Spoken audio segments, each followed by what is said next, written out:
Ford's Theater, downtown Baltimore, West Fayette Street, a place you could go to see live shows, plays, and movies if you were white. Blacks went to the Apollo Theater in East Baltimore or Harlem Theater in North Baltimore. Morgan State students participated in the 6-year fight for equality.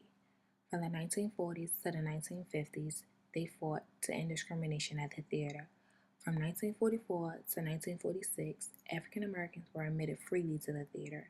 After that, African Americans were only allowed in the second balcony. Denied equal treatment because of the color of my skin, segregated because I'm not white like them. You may shoot me with your words, you may cut me with your eyes, you may kill me with your hatefulness, but still, like air, I rise. All the efforts of Morgan students and other protesters were not in vain.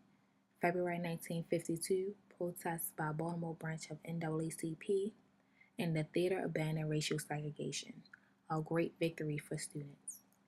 15 years before the 1960 civil rights movement gripped the nation, before Dr. King and his dream, before Malcolm X, before the Greensboro Four, there were the Morgan State students on the front lines staging protests and sit-ins, doing any and everything to help the cause.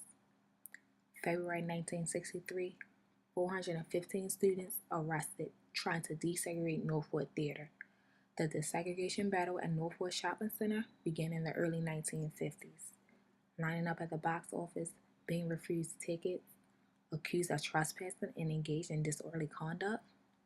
Crowds and crowds of people, police everywhere, shoved into cramped police wagons, all to go to one place, jail. You may shoot me with your words, you may cut me with your eyes, you may kill me with your hatefulness, but still, like air, I rise. Tired and hungry, Reed's Drugstore on Howard and Lexington, a nice place to eat and rest your tired, aching feet. But if you were black, you were just out of luck. You're not good enough to sit and eat where the white folk eat. Don't worry, they'll take your money, no problem. But don't expect to see that one of Reed's 37 lunch counters in Baltimore.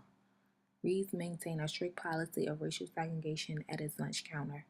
Students protested this policy day and night. 1955, Morgan students helped organize a sit-in at the drugstore. This led to the desegregation of it.